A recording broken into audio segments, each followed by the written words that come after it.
Welcome back, ladies and gentlemen. Second part of today's Kev Baker Show. And what a brilliant way to kick off the week. We've got Ben Emlyn-Jones here with us. Now, Ben, you were telling me about your new bookcase that you've got online. Tell the bigger audience, the larger audience here, how they can find that. Well, it's a part of the Hapanmo network, basically, Kev. It's called Ben's Bookcase, and it's hapanmo-bb.blogspot.co.uk, and the links are on the other Hapanmo outlets, so you can find it very easily. It's basically my fiction blog, where I published several short stories. I published some plays, a bit of poetry, and also sample chapters from my novels, as well as and my other books, and also links to where you can purchase the books. And I've actually started a writing blog for my new book. I'm writing a new novel called The Obscurati Chronicles, and I'm making slow but steady progress. Man. What's it called? The Obscurati Chronicles. Dude, come on, man. That deserved a bit of X-Files. I love it, man. What's it going to be about? Well, it's kind of about it's a story of two brothers who it's a historical setting. It starts at the end of World War One, and it follows the paths which they take. And they're two brothers. One's older, one's 2 years younger. They take very, very different paths in life, and they come across the various information, basically the kind of things that we talk about, the woo-woo stuff. Both of them come across the kind of woo-woo stuff, but they deal with it in different ways. And if you want to read the first two chapters, I've put them up for free. They're just samples. I mean, they may end up being different when they're in the book. But I've put up 2 sample draft chapters for people to read. The rest of the book is going to be, it'll basically as and when. I'm not going to rush it. I'm going to do it as soon as I can. But, these things are slow. It took me from 2015 to 2018 to write the Roswell trilogy. So it's 3 books. So I do make progress, Kev, even though I can't devote all my time to writing my novels. I have to deal with current affairs. You're like a talk on radio shows like with you. You're a one-man media empire, dude. No, books come when they're ready. And if people out there, I've already spoke to Ben, one of the pre-show streams, a weekend stream or something. I'm going to go over one of the chapters in his book here. But yeah, I look forward to hearing more about that. Love the title. So listen, let's move on, and let's move into, like you said there, the woo, where me and you usually operate. I was actually watching an old episode of the X-Files last night. It was one of the ones where they had a genie that got into the gin, and it was a tale about, karma and things like that when you go wishing for things. But it got me in the mood for today's show. And one of the major woo topics that me and Ben have talked about in the past, and where I want to start today, because I had no idea that there was something new going on at Area 51. And we're a year. Can you believe it's a year already, Ben, since we had the Storm Area 51 non-event that was meant to but never happened? I know. We talked about this a year ago on the show. I can't believe it's a year already. This 20-year-old basement dweller set up this meme, Storm Area 51, that went viral, and eventually, I think over 3 million people turned up for it. And indeed, there was a mass gathering of people in the desert near Area 51, but luckily, it wasn't quite 2 million. It was about 20,000 people turned up in the end, and they didn't try to storm the base, which, as we said, would have resulted in a carnage. It would have been a terrible tragedy because they would have been shot at and probably killed. Yeah, there'd have been a lot of pink mist flying in that desert that day. Yes, that's indeed what would have happened. Yeah, but dude, there's new stuff, right? There's something new. What's going on? Well, well, first of all, I mean, there's no storm because of the COVID-19 pandemic. They were going to have this thing called Alien Stock, which never happened. It was basically a repeat of last year's festival without the invasion threat. And no one turned up for it this time. But Area 51 is in the public eye now. I mean, this is the good thing about when these frivolities take place, Kev. These jokes are made and this LARPing goes on. People say, well, it doesn't mean anything really. It's just foolish. But don't get me started on the LARPing, Ben. Don't get me started on LARPing. But it really does, Kev. It indicates that the Area 51 base, which was basically completely undiscussed until Bob Lazar appeared, it's no longer secret. I mean, it is actually out there now. It has, in a sense, been forced into the public world. And a new story has emerged, which is all a part of this, how people are looking at it. And because there's an absence of information coming from the base, very often people's imaginations will fill in the gap, which, for example, somebody, as Scott Waring, actually, the UFO Sightings Daily guy, he's been analysing Google Earth images from Area 51, and he says he's found what looks like a giant robot on Area 51. There are two of them, actually. One's 55 feet long and the other's 32 feet long. They're lying down, and they do look like humanoid robots, a bit like C-3PO, which I put up on the little thumbnail for this show tonight, and it is like that. And if you look at it, you can see you look at these images, and I can see what he means. I do see what he means, Kev. They are like some kind of metallic humanoid figure. To be perfectly honest, this is probably some of the better stuff I've seen from Scott C. Waring. I say his name with a real... He's one of the characters that's put me off my UFOs, dude. That cat suffers from acute pareidolia. He 24/7. I mean, it must have been a slow day on the surface of Mars, because usually he's posting rocks that are blatantly rocks, but no, it looks like something. And but this one I like. I like this, dude. I do like this. What's your take on it? What we're looking at? Well, look, it's impossible to say for sure what we are looking at, because it's a Google Earth image. It's indistinct, and we wouldn't know unless we could see these objects close up, which of course we can't, because people are not allowed onto the base. So it could literally be anything. But there is a bit of a clue here, because if you go to the Dreamland Resort website, which is it's an interesting actual website. Actually, it has a way of there's sort of like there's kind of like long distance images from the ground, not from space or from the air, from the ground. There's like you can see, like, they sit on Tickaboo Peak, I think it is now, with cameras, with wide angle cameras and telephoto lenses, and they take photographs of the base from one of the few areas on public land where it's available. And you can see the location where Scott is pointing at. He's pointing to a location, and there's two distinct landmarks. There's two cylindrical, what looks like fuel bunkers by the runway.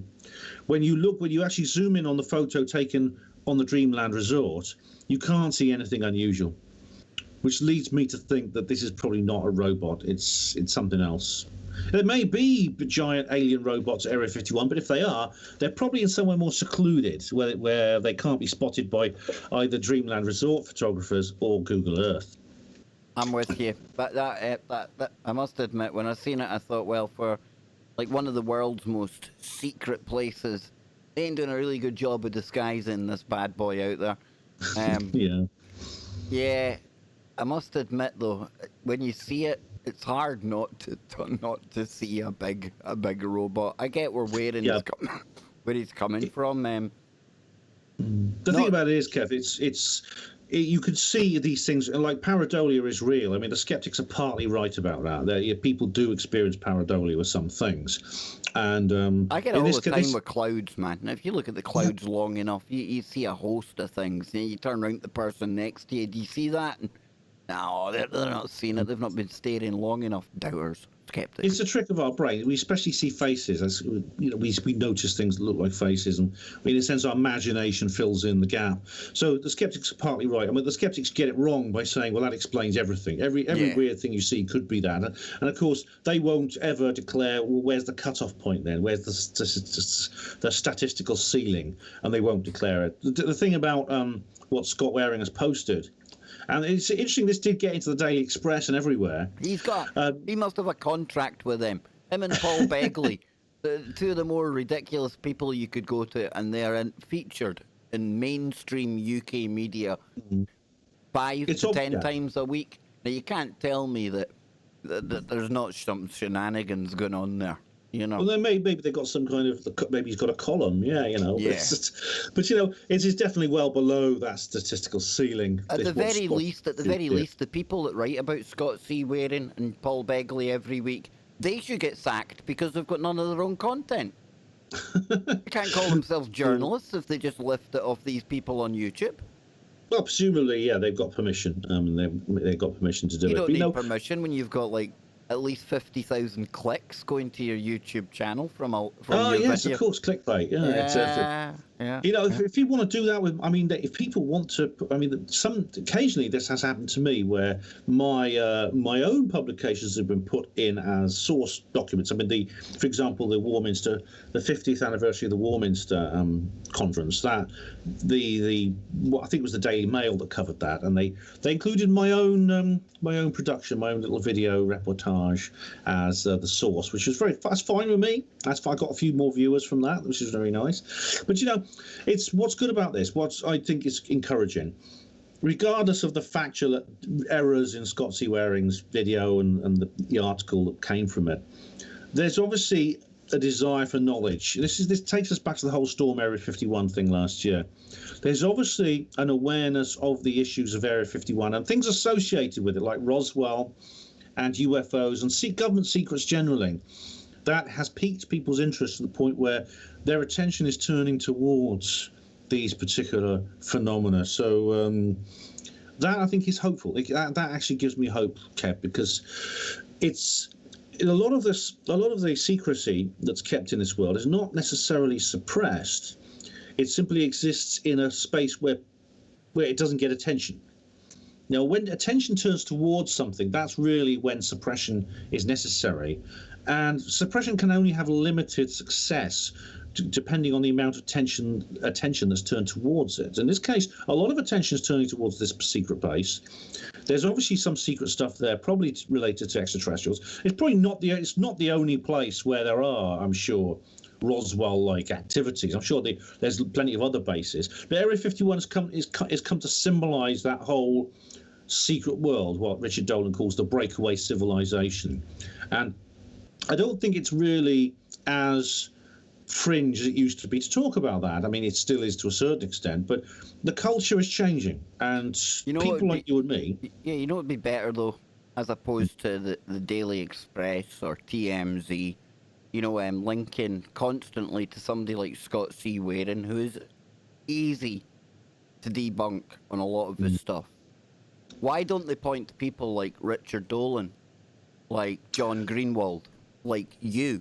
Somebody who's going to have an actual conversation and look at this in great detail and give the pros and the cons for and against each of whatever the cases may be, whatever the event is, whatever the instance. They're not happy doing that. They'll either want you like looking at the ridiculous stuff way out in the weeds with your Warings and people like that. The Daily Mail, they'll point you in that direction. Unless it comes from that one other source that they'll happily cover all the time, to the Stars Academy. So they either want you to look at the totally ridiculous stuff that if you dive just beneath the surface of the one story you're in, you're going to leave it thinking, this is ridiculous. And away you go back again. And then the next story you see in the mainstream, it's from that guy, right, I'm not going there. Next story you see, to the Stars Academy, I'll try them out. And then you get presented this other packaged version of what you're looking for, Ben.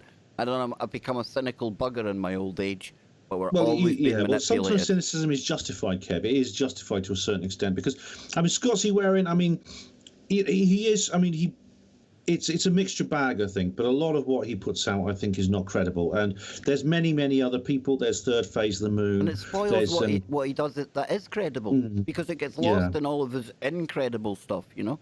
Yeah, I mean, I was going to say Secure Team 10, but I think he's a bit better. I think that's slightly better, Secure Team 10. Well, they've kind of gone now because there's a big dispute. Somebody says that he stole. There's a big kind of that was a good channel, a big, huge channel, and then we had the person behind it kind of imploded. Real life things. Yeah, that's a shame. I'm not here to kind of hit on them for that. It's not my place. But a lot of that audience now, they're looking for somewhere to go for UFO news. Yeah. I mean, the point is, I think here that the point is that there are very, very popular channels that cover the UFO paranormal conspiracy stuff, which are not as good quality as I think some of the others, which are less well known. Now, if someone else says, well, Ben, could you tell me more about this stuff? I've looked at your website. What other websites would you recommend? Well, I've got a list of them in my links column. For example, I would say richplanet.net. I'd say checktheevidence.com. I would say I point to people such as Richard Dolan. And we're going to discuss him in a moment, aren't we? Yeah. Exactly. People like him, people such as, there's all kinds of this. Of course, ourselves, you and me. There's Bryce Zabel. There's Stephen Bassett. I point them in these people's direction. And these are people you see. They do occasionally appear in like the Daily Express and Daily Mail, but it is more likely, like you said, it tends to be more the sort of like the rather novelty type, sometimes good, sometimes bad people. The people, as you say, you put it as easier to debunk. Yeah. Or you get TTSA, things like that. And then you get the other extreme where you get people like David Wilcock, who has turned disclosure into a cult religion. Yeah, you get. Yeah, I mean, he talks about. Again, with Wilcock, he comes out with some really. Him and the other guys, Corey Good and that. I mean, they come out with a couple of interesting points, and they bring up some interesting stuff to do with Mars and things like that. But then they bring the blue chickens and things like that. I can't quite grasp how that is real. I can't. And officially, I mean, they are now like a religion. You know that, right? I don't know they've been officially listed as a religion. I know there is something kind of a bit kind of Raelian or about them. It's purely on tax dodge purposes, right enough. To get some 501 status in the US. I tell you, right. Eventually it's all going to come crashing down for that shower. And again, people that are looking for answers here, Ben, are people looking for truth? Or are they looking for sci-fi infotainment? Because if it's sci-fi infotainment, David Wilcock and your man Corey Good, no wonder they've got a huge audience that don't question anything they say. And anyone that comes along and says, you might want to look at this, not even tell them that Wilcock or anyone's wrong, but any opposing voice, anyone dissenting, like any other good cult, you're jumped on. You don't go against what Wilcock says. I've never got that close to it, luckily, Kev. I've never got that close to them, luckily. I mean, I've watched some of his videos, and there's people. Some of it's a mixed bag, like my old mate Miles Johnston, and Project Camelot. Yeah, they have some. They bring in some really good people and produce some really good material, and that includes me, of course, because I've been on there. And then every so often I'll bring in some. Have you been on Camelot? Yes, a few times. Have you? Oh, damn! I'm gonna have to stop abusing them. No, but I'm open about. I mean, I do respect Kerry and what she does, and Miles, and I respect what they do. And some of the material they produce is excellent. Other times they'll bring someone on, and I'll think, what is this person talking about? This is what they do. Again, they bring on somebody genuine. Yeah, and Miles has some really good guests sometimes, and other times he runs into these people and I think, who is this? Why are you talking to this person? he knows what I think because I've told him, so I'm not sort of revealing anything. But again, it's I like entertainment as much as anyone else, but this is a serious business, Kev. What we're doing, this is something I've dedicated my life to. And that's what annoys me about these. You can't make a joke out of it because it discredits the real good stuff. You know what I mean? That's what annoys me about these people like the Wilcocks out there, because they're taking people that are genuinely interested in the topics that we love. Something that, like you say, you spent your life kind of working on this kind of genre, looking into these kind of topics. And they're taking attention away from people like you and others that are doing genuine work. It might not be as exciting as getting taken out of your bed for 20 years and coming back 5 minutes later with a fantastical tale to tell about blue chickens on the outer realms or the outer reaches of the solar system.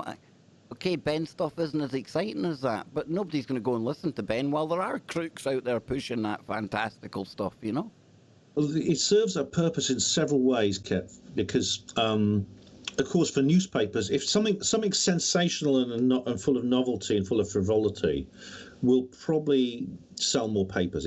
It draws in people who are inexperienced, who just enjoy the fun side of things, and of course that sells more newspapers. But on the serious side of things, it means that if you are a keeper of the secret, supposing you know there are aliens out there and you don't want other people to know, then if someone's going to come on and talk a load of nonsense about aliens, then in a sense that helps. Well, it could backfire where people start looking at things and some of them have the intelligence to look beyond it. But it can serve the purpose in some cases of confusing the whole situation, so that you don't actually ever get close to the truth. Andrew Johnson of Check the Evidence, he says you don't just cover it up, you muddle it up. Yeah. And I think that's very true. And I think these people, in a sense, if they are deliberately, some of them are sincere, I know, I'm not accusing them of lying, but they are doing a disservice to the subject. I'll do that. That's my job. I accuse these people. But no, Richard Dolan, somebody that we do both admire, definitely not a blue chicken kind of hyperbolic individual, very down to earth, very level, very well researched, well read. He speaks to people that have worked in these kind of military industrial complex companies and the scientists. And you've been taking a look at him. He's been talking with Bryce Zabel, I believe. What's happening then? Because they were talking about what we talk about, disclosure. What's going on? Well, they, of course, are two very well-known figures in this movement, and they are among the more serious, probably less sensational, but I think more credible players in this game. They wrote an excellent book, an absolutely groundbreaking book called AD After Disclosure. And they've recently done a debate, which is very interesting, because Richard Dolan produced a video of his own where he basically thinks the whole disclosure train has ground to a halt. He says that the ATIP TTSA breakthrough is losing its momentum to the point where it is simply going to stop at a fallback position.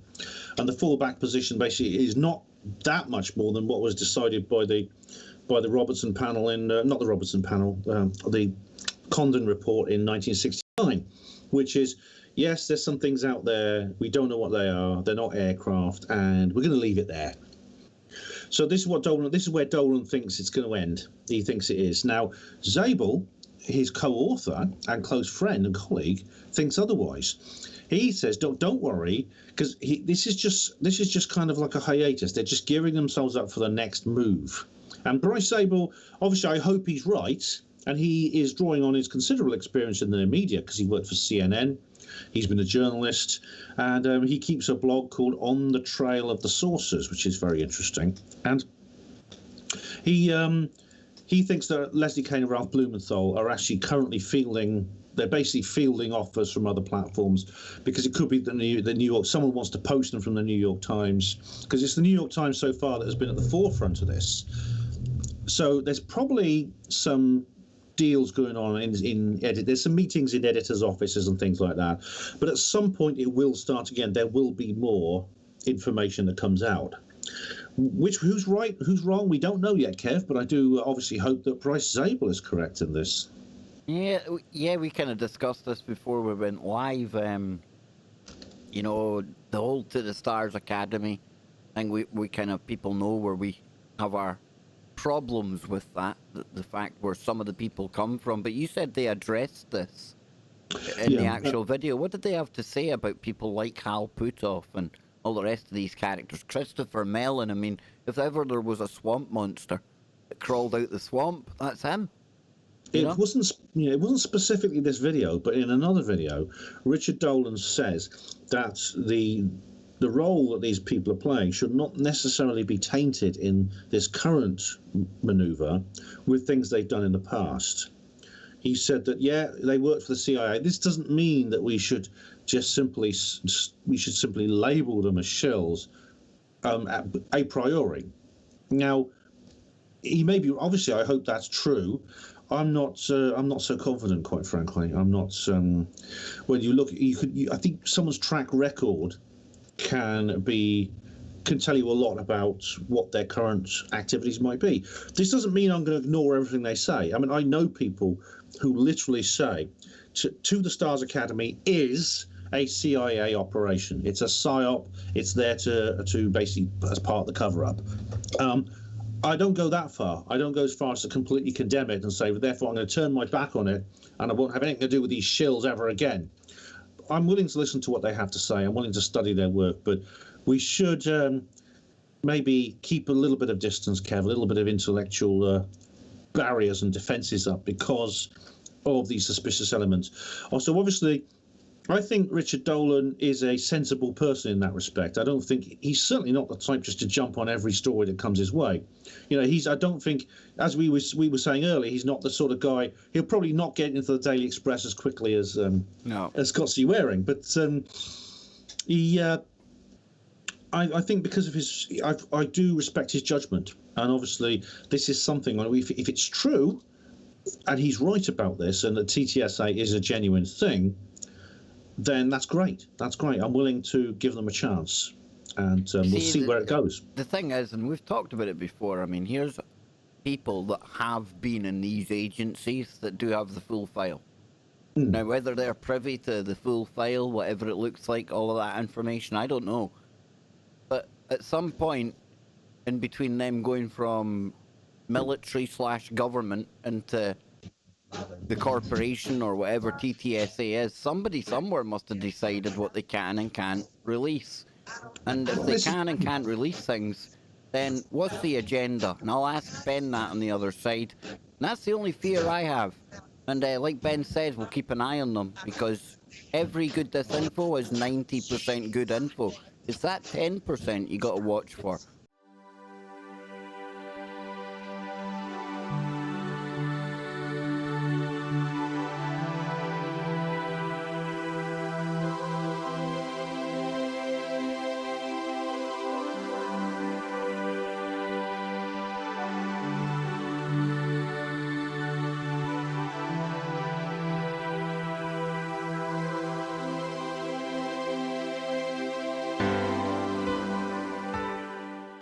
Welcome back, hour number 2.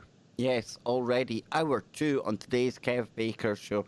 Ben Emlyn-Jones is here with me, and we have got back into what is our staple diet on any KBS, disclosure. And we were talking about TTSA before the break. I was saying the only thing that worries me is that because of where it's coming from, is there some agenda? And I know I've lost many a listener because I've got far too sceptical over the years. I don't go all in on the more fantastical ends of every conspiracy, and I know people don't like that. But I'm trying to be honest, and I'm trying to share with you my thinking, how I look at it all. Not in any attempt to make you think the same as me, but just maybe to make you and encourage you to think for yourself. And that's what we do here on KBS. We provide, you decide. And today, Ben is with me. He's helping me provide all of the information. And your thoughts, Ben? TTSA, is there a bigger agenda? And Donald Trump, why can't he just tweet it out the next time he goes for a number 2? He's on Twitter often enough, right? Yeah, I mean, this is one of these cases where, you know, you can provide but may not necessarily decide, because I can't decide this absolutely 100%. I can give you some estimations about what is really going on. But it's a valid question. I mean, why? What is the role of the TTSA situation? We know that it has close links with government. We know that it's dealing with people such as Luis Elizondo, who we've talked about before, who's a former DoD intelligence official. Hal Puthoff, of course, say no more. Stanford Research Institute, remote viewing, psychological warfare, things like that. But if it's set up as some kind of disinformation, and the whole thing is just simply there to put out a false story about what's really going on, the question is, for what purpose? What purpose can anyone gain by putting out fake information about aliens and or even something that might be aliens? Is it meant to cover something up? Is it meant to cause some kind of confusion or some kind of manipulation? For the first time in American history, or anyone's history, there might be a motive to have the American public, or the world, but more importantly the American public, to present them with some super scary outside threat, some technology we've never seen before, and that way it may, again, I'm connecting a lot of dots that may or may not exist, but that may justify then asking for, I don't know, X amount of trillion as opposed to X amount of billions for Space Force, because that's a thing now. And I know they deployed recently, not to Mars or Alpha Centauri, far more down to Earth. They went to Saudi Arabia. But I would imagine, and again, it's just a thought, Ben, that could be a potential reason why you would cause a bit of commotion. You'd be very public about this new thing that you don't really know how to control, how to contain. Your Top Gun pilots are saying, whoa, these things are doing things that we can't even dream about. But again, that's just a thought. I don't know. What do you think? It's a possibility. It's interesting that the Space Force sort of emerged around about the same time as the TTSA revelations appeared. So it's tempting to think there may be some kind of connection, and indeed it's perfectly plausible there is. What the connection is a big question. Only time will tell, right? It depends on the role of the Space Force as well, Kev. I mean, we know that I've had debates about people over this, because they're saying, well, basically this is just taking over from the US Air Force Space Command. It's just simply been, it's basically a red tape situation. It's just rubber stamping the US Air Force Space Command into its own structure and its own command. So you have like a chief of space operations instead of the guy in the US Air Force who did that. So that would then be simply an organizational restructuring. However, if it's maybe its intention is to do more, maybe there is some kind of extraterrestrial presence which the government is concerned about, and it's possible they want to maybe tell us more in the future about that, which again brings us to President Trump. You mentioned something very interesting. Why is he going to say anything? Is he just going to tweet it out? Because, he puts everything on Twitter, doesn't he? He's got into terrible trouble with some of his tweets. Is he simply not going to say, there are aliens, ladies and gentlemen. We are not alone. And we've always known about it. And now I'm telling you.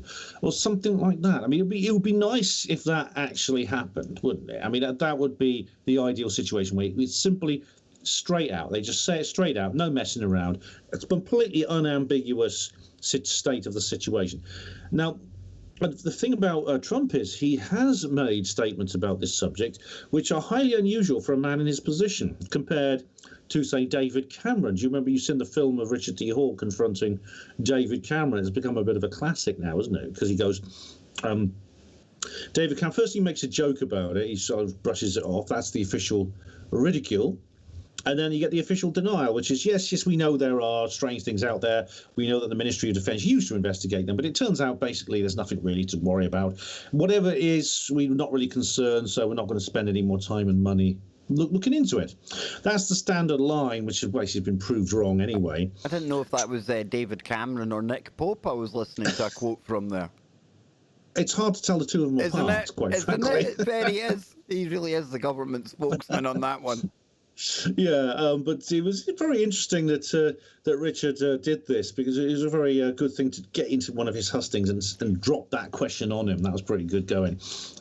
Trump, on the other hand, has said his behaviour has been very different. It hasn't been revelation. There's been no real revelation from him, but he's made some very cryptic statements, and nothing he says happens by accident. I mean, I know he's got this reputation for being a bit of a buffoon, but he's actually a very, very shrewd man.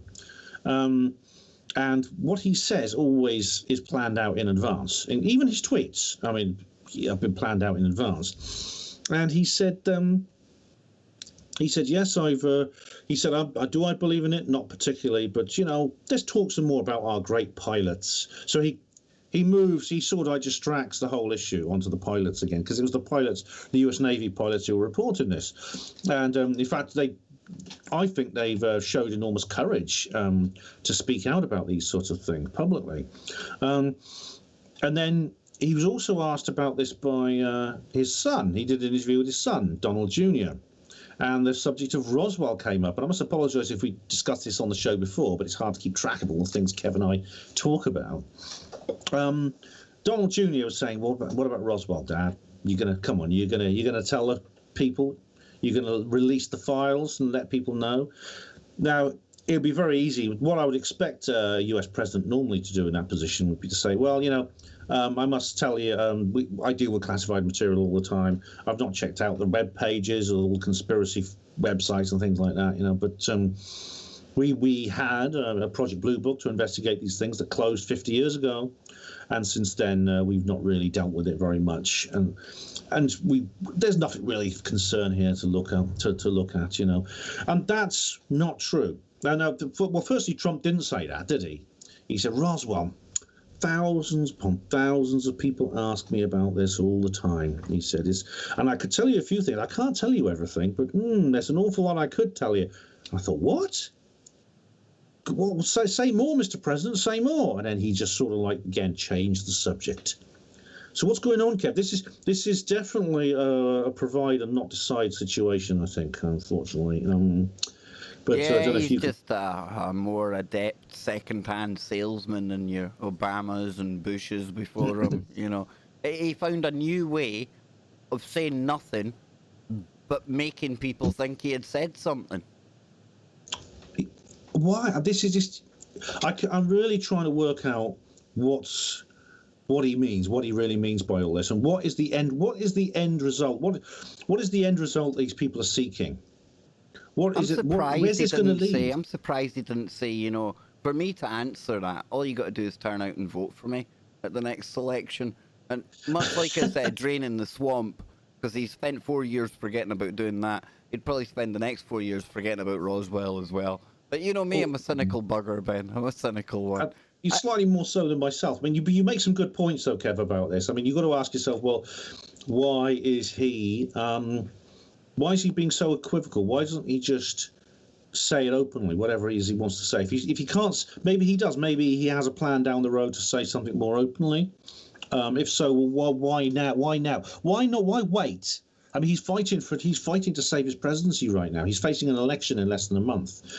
If he wants to, the phrase October surprise, which is something that a candidate always pulls out of his hat just before people go to the polls. Wouldn't this be the ideal October surprise?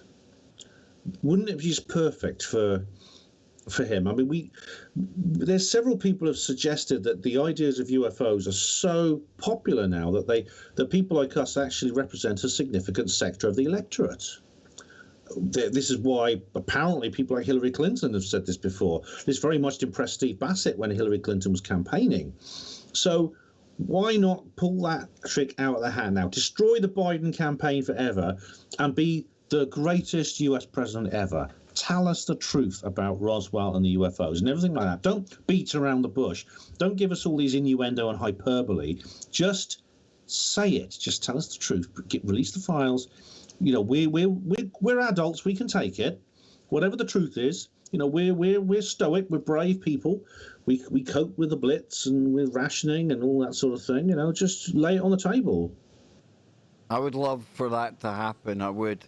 Right now, with what's going on in America, I can only imagine what the other side would make of him choosing a time when there's a pandemic, whatever you make of it out there, at a time when America has never been so divided as well.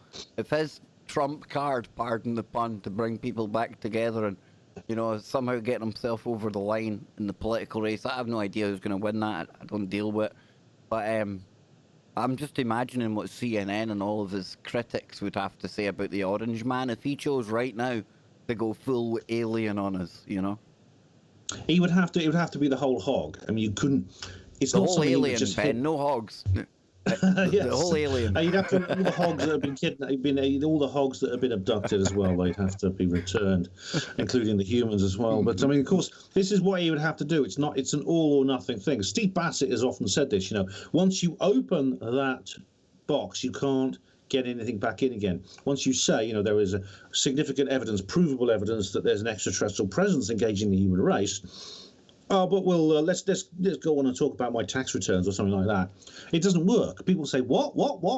And you have to tell them more.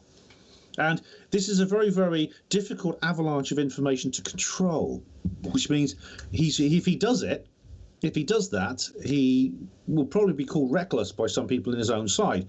As for the opposition, they're probably going to say you know, either present the evidence or shut up, because if he doesn't present the evidence after making a statement like that, it's just going to be a sense of ridicule. All he'll get is this ridicule. So then, more than ever before the election, he's going to need to provide everything that he actually requires on the spot, and it has to be released very quickly before it can be put back in the bag in case some situation happens where even after the statement has been made, there's an attempt to kind of wheel it in or distort it. This, of course, happens in my book, Roswell Rising, if you've read that.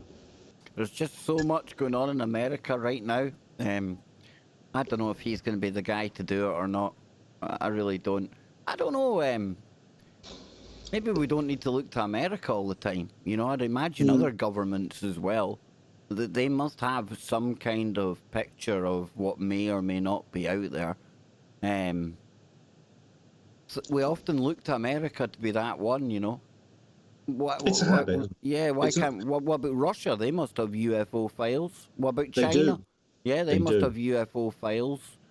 Wherever it comes from, so long as it's, like, checkable. And again, how we're going to check it, how we're going to scrutinise it, but whether it's America, Britain, China, Germany, I don't care where it comes from, because at the end of the day, we just want to get closer to what's going on, Ben, right? What we know. I know. I mean, Steve Bassett realised this is now. You know, we shouldn't just focus on the United States. I mean, the United States has always been central to the whole UFO issue. It appears this is something that happened during the Cold War, when US was one of the two superpowers of the Cold War divide.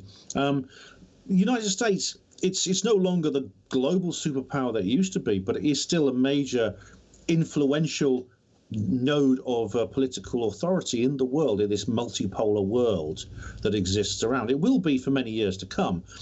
But there are other poles, you see. There are other nodes of authority in the world. Now, you mentioned large countries such as Russia, such as China. Brazil has been included sometimes in this little block.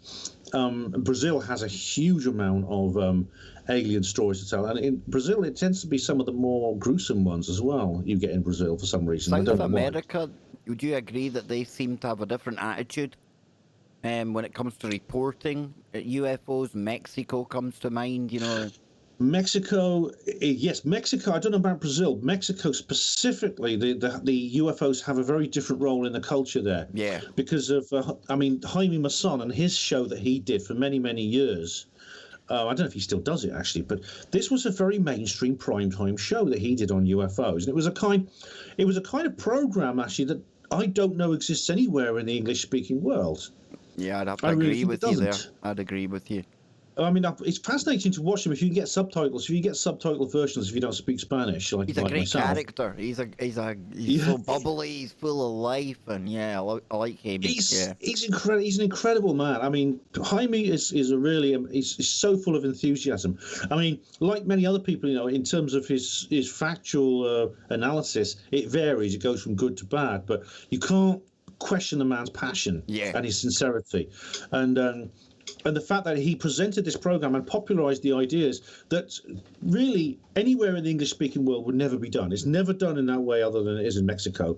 And I mean, I've been working and dealing with a guy called Darcy Weir, who's a friend of Jaime Maussan, and he's done several documentary films with Jaime and about some of Jaime's material. And it's incredible what's coming out of Mexico. You know, some of the stuff. Yeah. And what about China then? I mean, have you ever looked into any UFO stuff over there? I know I'm hitting you kind of cold tonight and kind of out of left field, but I mean, is there any major, like, Roswell type incident that China's had? I don't, as far as Roswell type incidents, something like crash retrievals. Even just a big one. What would you say? Is there a famous one from China? Do we even know one? There's a large UFO community in China, and indeed, some of them were going to help run the Probe Conference. I think the Probe Conference is finished now, but there was a Chinese ufological community that was getting involved with the Probe Conference, and I know there are ufologists over there, and there are UFO sightings. There was several significant sightings, including like the the Norway spiral that happened. I remember that. Ago. Yeah, there's the Express. They're reporting a mass frenzy earlier on this month, I believe. Yeah, August. one of those in China. There's been several. Oh, as I say, I don't have the information off the top of my head, but there were significant figures. There are significant individuals and organisations in China looking into this, and it's becoming more popular because China. Really, until China was pretty much a closed country for many, many years, until really the mid-1970s. It was really pretty much shut off from the rest of the world. But it's opened out since then. It's become an enormous industrial superpower, probably the principal industrial superpower in the world. It's, as we was explaining earlier, it seems to be stretching its tentacles all over the place. And this inevitably has made it very much a global society. And this means that a lot of Chinese ufological material has actually come out. I don't have it off the top of my head, but I know it's there, and it can be found. There are stories about Chinese UFOs. I could probably find a few for you, or you could probably find some. I have heard them, and so yeah. I mean, and it has a huge population, of course. What, a quarter of the people in the world live there? Yeah. Yep. There's going to be abductions. There's going to be a lot of abductees and people like that. Now, did you notice that there was a potential mass sighting over in New York recently? A lot of people explained it as being the blimp, but there was video of people stood by the road. They were looking up in the sky at this thing. I'm only going to call it a thing because I don't know what it was. Didn't look like the kind of Goodyear blimp to me, but this was a significant sighting. It made the news again. Well, it made the Express. So I've not heard of this, Kev, I don't think. I mean, I'm surprised because it's the kind of thing I would... Yeah, normally the things I always look out for. Yeah, I'll dig up a headline on it here. That's UFO New York. I've had some family problems to deal with the last week or so. Yeah. Let's see. I've been sort of distracted a little bit lately. It's been a little, 15th of September. It was a few weeks ago now, admittedly. If I kind of... bring this here, it says an unidentified flying object in the skies in New York and Jersey had residents believing aliens were about to beam down to the Garden You're breaking State. up slightly. Yeah, sorry, on Skype. Okay. You're back now. Sorry, you broke up slightly there. There you go. There's a video of people by the road watching a thing in the air. Doesn't look much like the blimp, but I don't know. Let me just see if I can. Let's have a look. I'm just looking. I can't get a very good view of the image. I'll send you a link. There you go. Thanks, mate, because unfortunately, I can't see the OBS screen. Thank you very much. Here we go. Let's have a look. Oh, God, what's this? UFO Scene over New Jersey. All right, this is from New York Post. Was really the Goodyear blimp, and a blimp for non-Americans is a airship. Doesn't look like the blimp to me, but I thought you might have seen it. Maybe not. All good, man. All good. That's something for you to check into. Yeah, it doesn't. I can't really see it very clearly. I wish they'd hold the camera still. That's what makes me think there's a bit of shenanigans going on, because something's that significant, you would film it. You wouldn't be like moving on and off it, and I don't know. I can see what looks like some kind of object with a light on it. It's like what's it? Any sightings happened in the UK recently that you've been keeping your eye on? Anything over here? No. None that's come to mind lately, Kev. No, none that's come to mind. I can't tell what that thing is from the image here. As for the UK, nothing significant to my knowledge has occurred. I do keep an eye on these things, of course, and I haven't actually noticed anything noteworthy that I could think of. Although there may be some that I haven't come across yet. I mean, what have I been writing about? God, I've lost track of things. Kev. I know you've been writing about a lighthouse. What's been happening with the lighthouse, man? Oh, this is a bit of a sad story. Because I remember you've talked about this lighthouse before, right? This is everyone knows about this lighthouse. This is the famous Orford Ness Lighthouse. Now, this is the famous big landmark on the coast of Suffolk near the Rendlesham Forest and the Bentwaters and Woodbridge air bases. Because it's that lighthouse. It's very flat land, flat coastal area. You can see this light from everywhere. It sometimes shines through the forest, and certain individuals have been saying basically that the light shining through the forest from the lighthouse is the UFO during the Rendlesham Forest incident of 1980. So the Colonel Holt, Larry Warren, all these other guys who went into the woods to investigate it. These highly trained security guards from the base, everything they reported was really just this light from a lighthouse shining through the forest. That's worse than swamp gas, isn't it? It's either that, or it's kites, or it's something like that, or it's always something other than. So it doesn't matter how ridiculous the story is, because it's not an ET story. The skeptics, they jump on it and they lap it up. Well, guess what? Now this lighthouse is now gone. It's very sad, actually. It's been there since 1792. It's been a very, very familiar landmark for generations, and it's unfortunately it was always on borrowed time, though, Kev, because there's a lot of coastal erosion in that area, and it was going to be swept away by the sea eventually. But the last estimate was that it had at least 20 or 30 years. Well, unfortunately, it hasn't, and it's just been knocked down. I'm telling you, Ben, but they have managed to save now, some of the components, so there's going to be a little museum, I think, to it, or a little reconstruction. But, 1,000 years from now, brother, and this whole island, it'll all be reclaimed by the sea. Coastline shift. Yeah, we'll be the topic of a podcast speculating that there once used to be people living in that there part of the ocean. Yep. Yeah. Yep. They may even come across some old recordings and think someone faked them of you and me talking right now. Probably. They'll probably say those two are at it. They're fake. They're CGI. Yes. Oh, yeah, they'll say anything, But it's very sad, Kev, that this landmark has gone. I'm sure local people, not just for the UFO notoriety, but generally the local area, this is very, very well known figure. It's gone. It could have been saved with if someone built a seawall around it, but that would cost millions. And unfortunately, no one was willing to put up that money to save it. So Orford Nest Lighthouse is no more, and that's a great shame. But now, if there's any more, what are they going to do if there's any more UFO sightings in that wood? What are they going to blame it on this time, though? The skeptics will have to think of something else, so they can't blame the lighthouse anymore. Very good point. If only that lighthouse had been gone in 1980.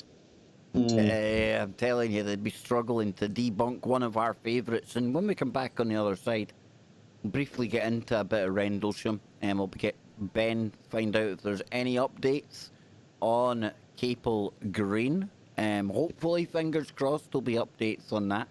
Now, don't forget, coming up after today's show, Lucky has got quantum connections right here on the network, so don't go anywhere. One more segment with me and Ben. We will be right back. Don't go anywhere.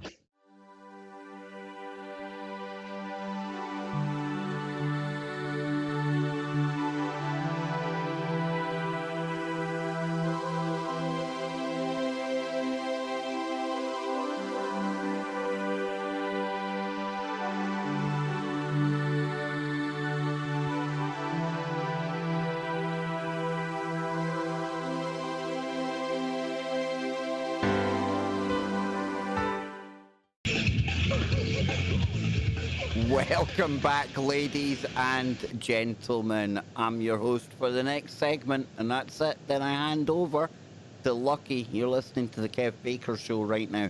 Quantum Connections coming up after the break. No need for you to go anywhere. All of your information is catered for in one place right here at tfrlive.com. If you want to follow Ben and follow his one-man media empire, because he writes books, he speaks at conferences, he does protesting, he does podcasting. He is perfect, absolutely perfect for KBS, and that's why I love working with him. And I know you people are going to love him as well. You might be a new listener. Ben, tell these people where to follow you. It's very easy indeed. As you say, I have a sort of a large collection of different outlets, but if all you have to do is put in her Panwo, HPANWO, Hospital Porters Against the New World Order, and you'll find all my websites, my YouTube channel, radio, and all the other multimedia things that I do, and ways of getting hold of my books, Roswell Rising, A Novel of Disclosure, and its sequels, so check those out. Well, Ben, let us stay on alien life, shall we say, because only in 2020 would this headline have received such non-fanfare. It was almost like a damp squib. Hardly anyone even noticed that we had an announcement that they had detected life. And this time not on Mars, not on the moon. Venus, brother. Venus, yes. We're Venusians. No, but what's your thoughts on this latest announcement? That for me, I'm quite encouraged by this, dude. Yes, indeed. They had a very interesting telephone call with Val Valiant Thor. I believe he was discussing football results and things like that. Only kidding. No. Well, it was. Yeah, it wasn't. Venus, of course, is not a planet where that kind of like humanoid life form could exist. It's actually one of the most inhospitable places in the entire universe. Its surface, on the surface, it is over 400 degrees centigrade. You could melt lead on the surface of Venus. The only liquid in cycle is sulfuric acid, and the pressure is the equivalent of being 3,000 feet underwater. So it's not a place you want to go on holiday, definitely not. However, in the upper atmosphere, there's something very interesting happens in the upper atmosphere. The atmosphere is poisonous, of course. It's mostly carbon dioxide. You can't breathe it. It's toxic.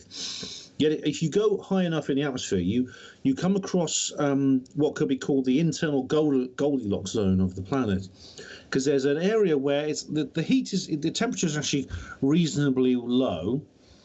The pressure is actually quite average, and the temperature pressure are average, and the radiation levels are also quite low. In fact, it's been suggested that this would be a good place to colonize, where people could actually live. But of course, there's nothing solid to walk on because they're up in the air, so they'd have to live inside huge balloons floating at just the right level. Have to make sure they don't go too low. But something very interesting has happened. Some astronomers in that very location have discovered something quite interesting. It's something called phosphine, and you may not know what that is. It's a quite unusual chemical outside planet Earth. On planet Earth, it's very common because it's one of the fingerprints of life. It can be found in gut microbes of some animals, penguins, for example, and in low oxygen environments like swamps. And a paper published in Nature Astronomy, which is a famous astronomical journal, says the presence of this gas has been detected in the atmosphere of Venus. Now, the authors of the paper have tried to eliminate all other possibilities, and the only thing they can think of that could cause this is living organisms. There are life forms in the atmosphere of Venus. Now, this is incredible. Now, obviously, a lot of people are like rolling their eyes and saying, "Oh, yeah, it's just a bit of gas. It's nothing. It's probably maybe some microbes." And yeah, of course, it's not exciting. It's not science fictional. But so what? The point is that if this I life, think it is exciting, Ben. I think it is exciting. it is incredibly exciting, and the reason is because if this life can be proved not to have originated on Earth, in other words, it hasn't like gone there by mechanical transfer with on meteors and things like that, which has sometimes been suggested. And even that could be cool because it proves panspermia, right? That's right. I mean, panspermia itself would be an incredible thing because it means life could spread around the universe that way. But if it's not panspermia, it means that you have two planets separate from each other, which have developed life independently. Now, this is very interesting because there's a quite accepted idea in cosmology and biology that Earth is very unusual to have life on it. In fact, we may be the only planet for billions of light years that has life, and basically because it's a lucky fluke. Life itself, the chemicals that produce life simply emerged by chance. It's sometimes called the 747 in a junkyard theory, because you blow wind through a junkyard and all the pieces assemble themselves into a fully fledged airliner. It could happen by chance, but it's not going to happen very often. However, two different samples in the same solar system, completely independent from each other, would shift the burden of proof onto those who believe that Earth is very, very rare in the universe, and explain, well, okay, what's this then? How come you got two samples so close to each other? Is that just a coincidence? And of course, some skeptics, of course, would say, yes, it's a coincidence. It's a coincidence, but really, that wouldn't be very credible. What it would mean is because life had evolved separately in two locations independently, it would indicate that life is actually a very common emergent phenomenon of the universe itself, which means we're probably going to find it everywhere. Yeah, you see, this is why it excites me, Ben. The fact that, I mean, we've already, back in the 70s, you could argue that they proved that there was like microbial life or traces of on Mars. And now the planet on the other side, closer to the sun, it's potentially got signs of life. Again, I had to laugh at some of the articles, right? Because we had detected this phosphine, and they were saying, down here on Earth, dead fish give off phosphine. And again, here we were trying to shoehorn this discovery into some way that it made sense to us. Like, we find it with decaying fish. For me, it suggests that, like I've always said, we know very little about anything. We look for life that adheres to our model of what life should look like. But in this instance with Venus, I've heard people in science fiction speculate that because you've kind of got that Goldilocks zone in the upper atmosphere, maybe life takes form there. And like Ben says, maybe dependent on what every single individual planet's like, maybe life takes form, not everywhere, but it'll take many various shapes and forms. It'll be far more resilient than we've ever imagined. Some life forms, Ben, maybe we can't imagine.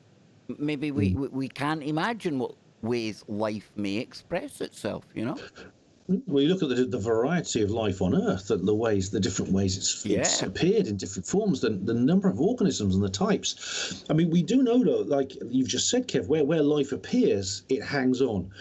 Once it's there, it stays there. It adapts. It's very, very. It can turn into many, many different forms through natural selection and through the various forces of evolution to suit its habitat perfectly. Like you have everything from polar bears to camels on Earth. So even these are the most, like the hottest deserts and the coldest ice caps. Life appears, life of all kinds, plant, animal, complex life. This means that we should expect to find life almost anywhere we go in the universe, to the various planets around our solar system and those orbiting other stars, the exoplanets. And when we do, we should expect it to become quite complicated, because evolution tends to move towards complexity. So the more it evolves, life tends to get more elaborate, rich, denser, more complex. So we should not be surprised to find very sophisticated multicellular life in various parts of the universe, and indeed intelligent life. That, again, is something that will be quite common. Not necessarily everywhere you go. You don't find intelligent life everywhere on Earth, including in some human societies, I might add. But you do find it quite regularly. I could offer you a couple of streets in Glasgow where that holds true. But no, I could. Exactly, I live on one of them. I'm telling you. But no, you're the little spark, Kev. Maybe I'm something. I'm a little something. I don't know about spark. I'm sure there's some choice words that the audience would use to describe me, right? But when I covered this on the stream, it made me think back to my worlds of fact and fiction get very blurred at times, Ben. And the computer game Wolfenstein, it's got the bad guys from World War II in it. And we know that the bad guys from World War II, they were taking information that was channeled. They were very much into the occult. They were into ancient technology. And in Wolfenstein, or Wolfenstein, however you want to pronounce that, Bernstein, we know that's a big thing, right? So in that, there's actually a poster, and it says Next Stop Neptune.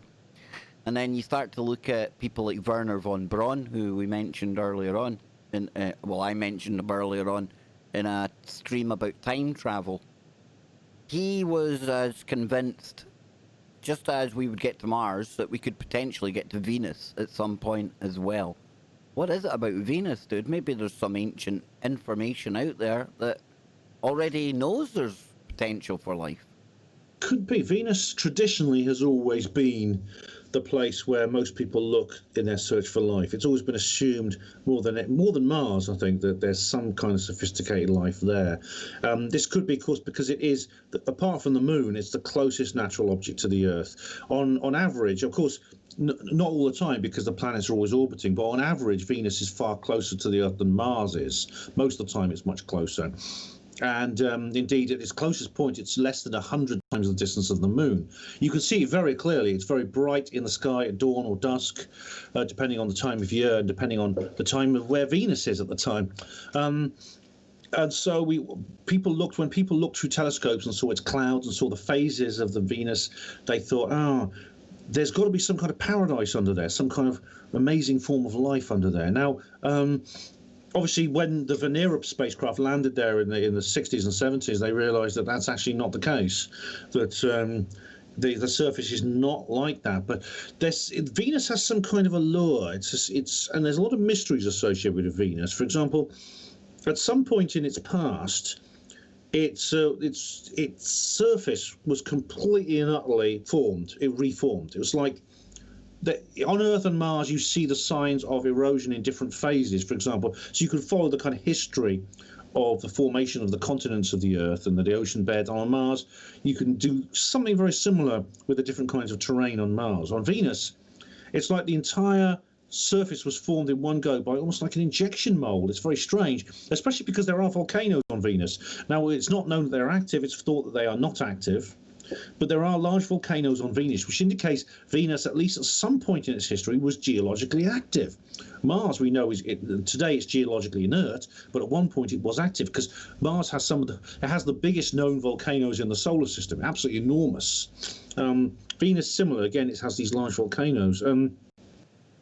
So what happened with Venus? Well, it's one of the big mysteries of astronomy about exactly what caused the formation of the surface of Venus, and it's a mystery that at the moment it seems unlikely we'll solve in the near future because of the hostile environment down there. So, but you know, if they can find some way to set up human habitats, floating habitats inside giant balloons, it'll make it a lot easier to find. The Russians as well, they were fascinated with Venus back at the time when all the space race was going on. I mean, they were sending probes there and things like that. And obviously, when it comes to the space race, we talk about Apollo and the mission to Mars. I'm not here to convince anyone either way on that. But unbeknown to me until I started looking into more space stuff was that at the same time, yeah, maybe they weren't putting men on Mars. But I tell you what, they were very ambitious, sending probes up to Venus, and they had a few failed ones, don't get me wrong, but they did have one that made it there, and then there was a bit of a thing about strange object being seen on the ground. It did look like it could be a lens cover, and that's what they explained it away as. But I just found this here when you were talking, Ben, and they're talking about a meteor that skimmed Earth may have brought life to Venus, as experts say. At least 600,000 objects that dipped into our atmosphere have collided with the distant planet. So they're hurriedly trying to explain away how we might be discovering life on that planet, or at least that's what it feels like. And I've only read the headline, dude. It could be completely different, but I don't know. I'm still excited about all of this. I think it's cool. I am. I mean, I've seen that headline too, and it's exactly what I predicted because. As soon as it was emerged, there may be life on Venus. The skeptics, the first thing they're going to say is, well, maybe it was simply mechanical transfer through meteors, which is what people have said about Mars, about some of the strange things that have been found on Mars. And that is a possibility, if such a thing is possible, because the two planets are so close. Maybe they share a common biosphere. It's just on Earth it emerged a lot quicker through panspermia. But there's some interesting things. You mentioned the lens cap. Now this is very weird. This is extremely weird because there's a scientist. His name is Dr. Leonid Ksanformality, and he is a scientist that worked on the Venera probes. Yeah. Because the Venera probes in the 60s, they were like putting them in the atmosphere, and they could only go so low, and then they would just stop working. So they built one that was built like a diving bell, you know, to resist high pressure. Or like a Nazi bell. Yeah, well, maybe they got those too, yeah. But it was in 1970 they managed to, with Venera 14, they managed to land one in 1970. Sorry, Venera 6, I think it was 1970.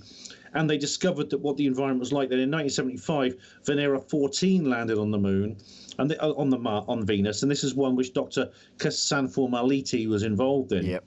And this thing appeared. Now you see a lens cap. I mean, you see the structure because the camera had a big steel cover which came off.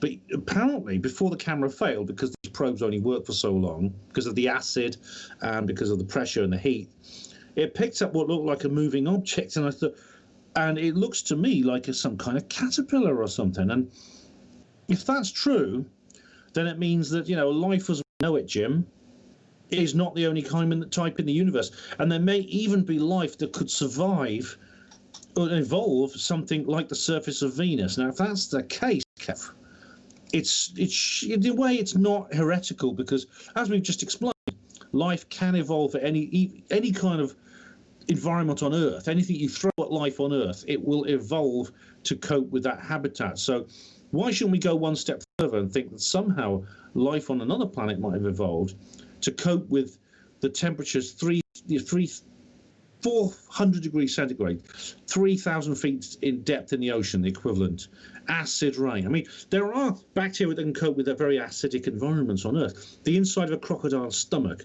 there are symbiotic bacteria in there, even though the acid inside a crocodile's stomach is the strongest and most corrosive that's ever been discovered. So this bacteria has evolved with the crocodile to cope and even thrive in a very acidic environment. We know there are bacteria that can survive in enormous heat. They can survive in very, very hot temperatures. They survive inside nuclear reactors. They can cope with very high levels of radiation. They can cope without sunlight. They can cope on the bottom of the seabed when it's really, really high, much even higher pressure than you get on Venus.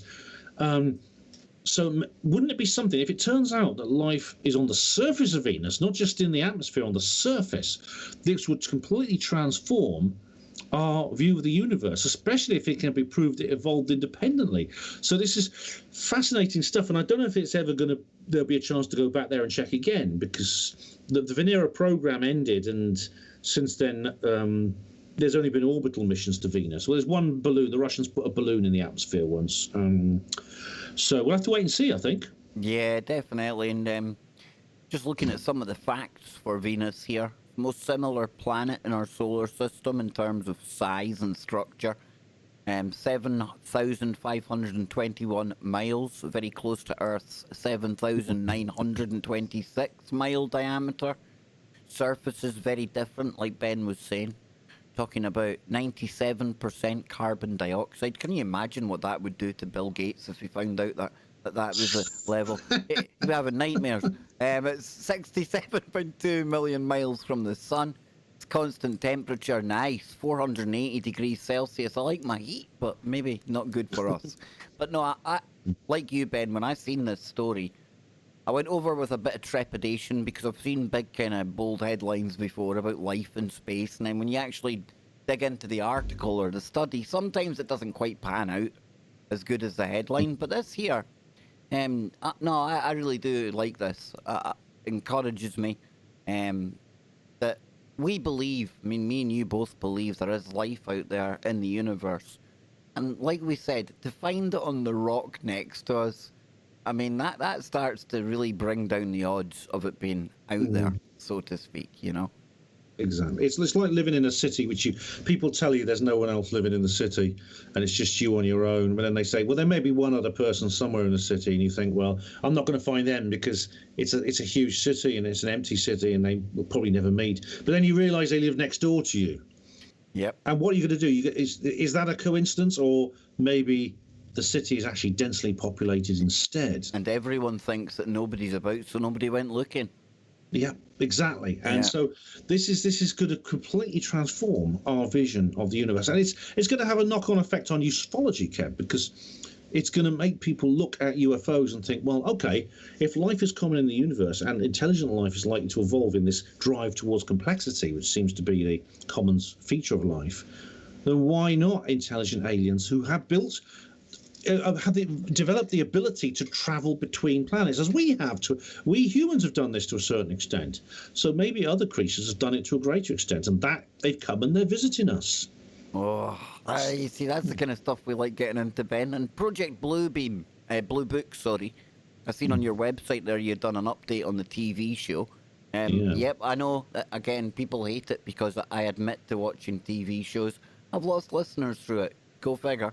But I do, and so do you. You enjoy watching them as well. I think, like me, you enjoy, you get the kind of dramatic side of it, you know, the storyline, but also you can see where they've interwoven in agenda, storylines, historic events, especially when it comes to Project Blue Book, right?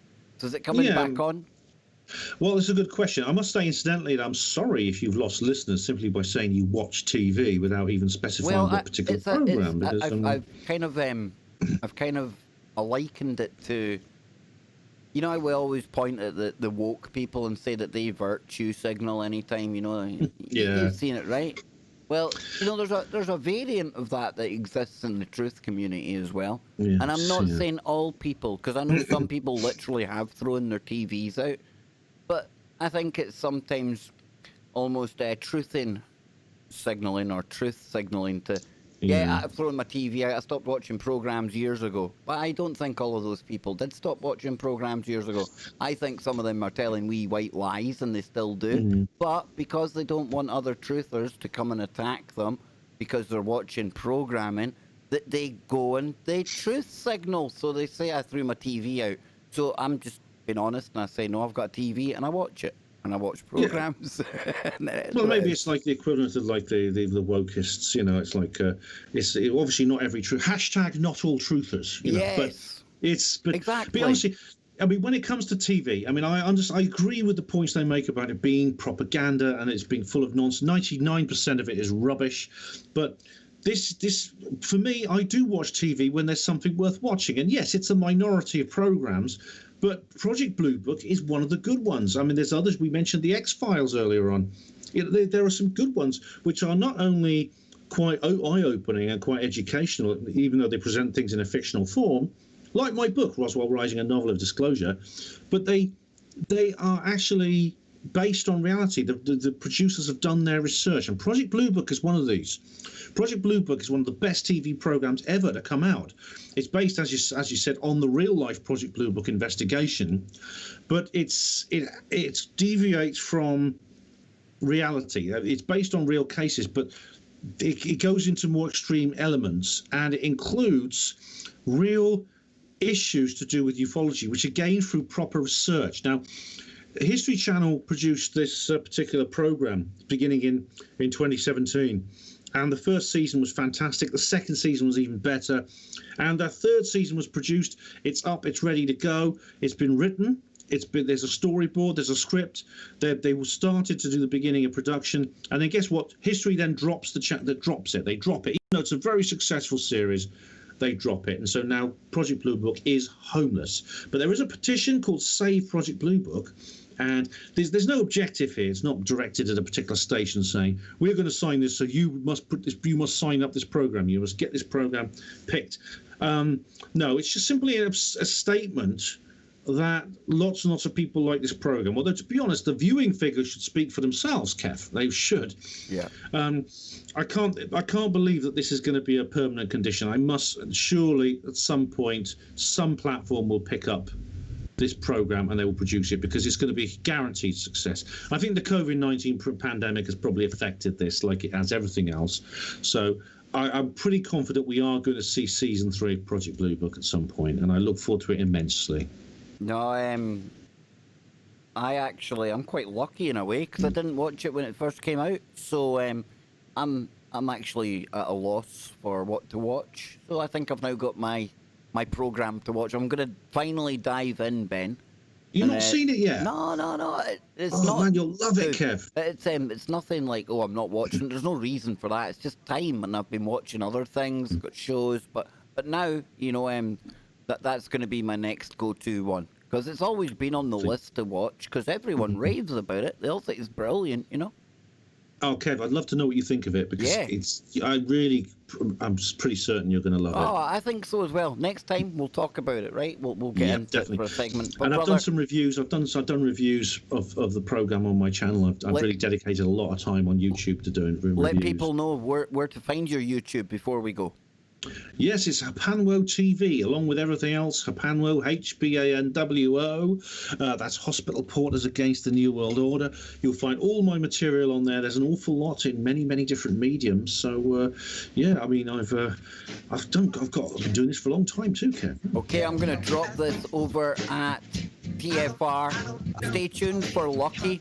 Wherever you are, make it TFR and then touch that dial. We're out of here.